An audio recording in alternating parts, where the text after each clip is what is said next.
In the opening scene of Halo Season 2, Episode 7, Makee and Master Chief converse over a projection of the planet that resembles a ring, and we finally learn what the planet will be used for. Makee claims that if the Covenant takes over the planet, which they refer to as the ring, they would use it to wipe out humanity, and if humanity gets there first, they will exact the same revenge on the Covenant. However, Makee postulates that the ring has the ability to create in addition to destroying. She doesn't want it to end up in the hands of the UNSC or the Covenant for this reason. In order to use the ring as a symbol of life and peace, she needs Master Chief's assistance. Making no response, Master Chief seems to be letting Makee know that he doesn't share his opinion. Makee is encircled by Sangheili Elite warriors, while Master Chief is surrounded by UNSC soldiers, therefore he is unable to express his position clearly. Everyone on Onyx feels the shockwave of their separation from the artifacts. With the aim of killing her, the Covenant priest pursues Makee, but Cortana diverts his attention long enough for Makee to ambush and kill him. Makee then sees the ring on the map that Cortana had shown her, most likely as a result of her powers returning. When Ackerson tells Perangowski that Master Chief is arriving, it's obvious that Margaret intends to hold Ackerson accountable for the Reach fiasco, making him the target of Master Chief. The UNSC finds out that a sizable portion of the Covenant's fleet has surrounded the ship Makee is on, which is most likely around the ring, which is in the Sol system, before Ackerson has a chance to process Margaret's heel turned into pure villainy. Margaret makes the snap decision to use the recently trained Spartans. Margaret doesn't seem to care that Ackerson objects to this choice, claiming that the Spartans aren't prepared to face off against the full Covenant fleet. Ackerson storms out of the control room once she gives him the command to locate Master Chief. After fighting the Covenant, the first wave of Spartans perishes in a matter of seconds. Ackerson is left wondering what Margaret's strategy is as she moves quickly to send out the second wave. Briggs enters to apprehend the Master Chief. Briggs gives the order for the soldiers to shoot him down when he doesn't give up. Master Chief imparts the same knowledge to those soldiers since he has come to see that blindly obeying commands is improper behavior. Remarkably, they pay attention to him and advise Briggs to get her hands filthy if she feels compelled to act unethically. Kai steps in and knocks Briggs unconscious just before she is about to shoot Master Chief with her rifle. Miranda, Quan Ha, and Halsey can be seen attempting to decipher the true nature of the cave and the purpose of gates that have a lock resembling a puzzle amid all of this fighting.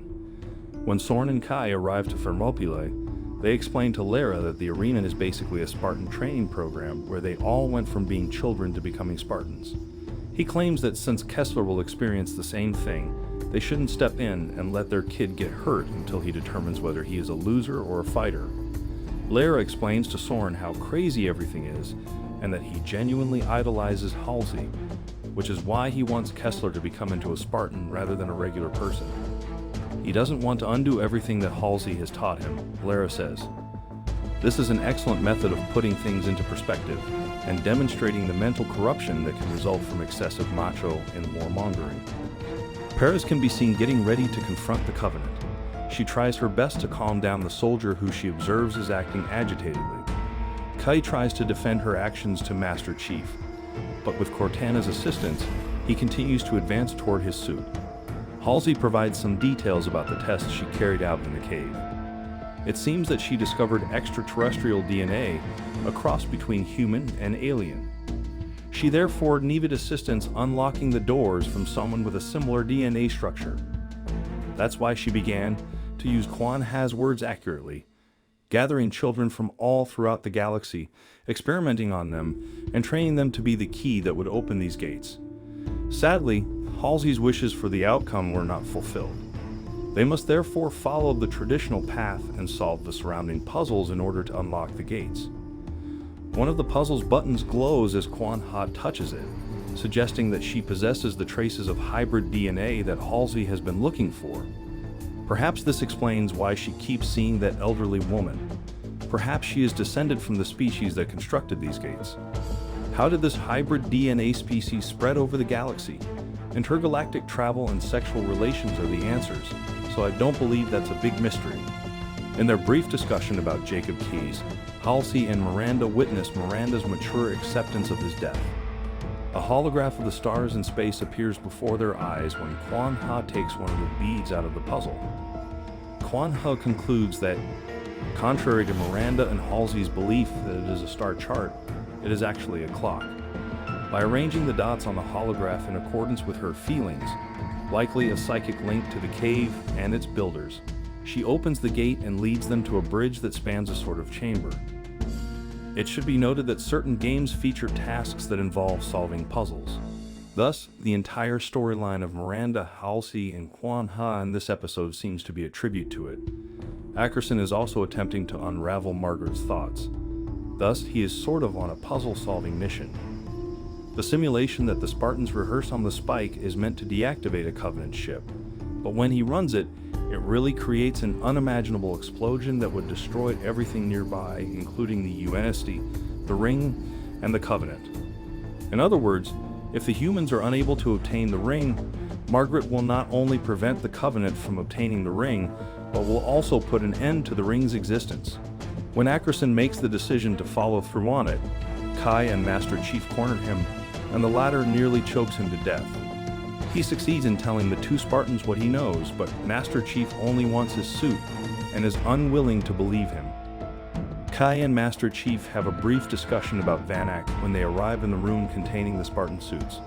Master Chief feels bad about forcing Vanak to follow orders blindly, which ultimately leads to his demise. Then he turns to face Ackerson, giving him an implicit order to go tell the truth about Margaret and their role in Reach's demise. Master Chief and Kay discuss what needs to be done to address the current situation. Master Chief wants to reach the Halo to prevent the UNSC or the Covenant from controlling it, and Kay wants to join her fellow Spartans on the battlefield. How? I'm not sure. If Kai is the one who has to use the Spike, killing everyone, Master Chief worries what she would do. What action will she take? Kai advises him to concentrate on his task while she considers hers. The unlocked chamber at Onyx turns out to be a laboratory, and inside they discover a dead alien corpse laying there, ripping onto some type of equipment. The lab begins to collapse before they have a chance to investigate it. Miranda flees with Halsey and Quan Ha. Halsey discovers an entire city beneath the bridge as she races to return to the caverns. Quan notices that the space's holographic is becoming red around all of the white spots. She makes some ambiguous comment about growth before taking off. What is Quan doing? Both of our guesses are valid. With that silly scientific look on her face, Halsey acts as though she is leading a revolutionary movement. However, there's a good risk that she will make a major mess and then seem as though her curiosity got the better of her. Returning to the lab, Miranda and Halsey promise to explore the caves and uncover the city's past. Miranda succeeds in partially unlocking the item they took from the alien's corpse in the lab, but Halsey, who is bothersome, ghosts her for an unknown reason.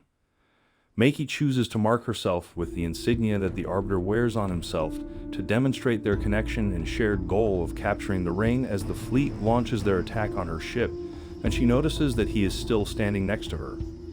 Soren forbids Kessler from going through the exhausting hardship of fighting a group of adult men when he enters Thermopylae. As he attempts to protect Kessler from any possible damage, Soren eliminates them all. That strategy, however, fails when Lara and Kessler are taken prisoner by those in charge of the battles in Thermopylae. Perez makes an attempt to persuade Master Chief to accompany them in facing the Covenant at the conclusion of Halo Season 2, Episode 7. But because they have distinct missions, they part ways. When Ackerson confronts Margaret, it's obvious that she won't stop leading the Spartans one by one to their deaths. Master Chief leaves the Halo and boards one of the UNSC ships. Margaret is told by Ackerson that no one would believe her lies and that Master Chief will reveal the real story of Reach's devastation. While Master Chief moves in the direction of the Halo, Kai leads the Spartans toward the Covenant. To be honest, this episode was a little disorganized. It largely focused on leaving open ends, which should be satisfactorily resolved in the season finale, aside from the revelation that Margaret is actually evil. We will undoubtedly find out next week what transpires when Master Chief, Makee, the UNSC, and the Covenant meet on the Halo.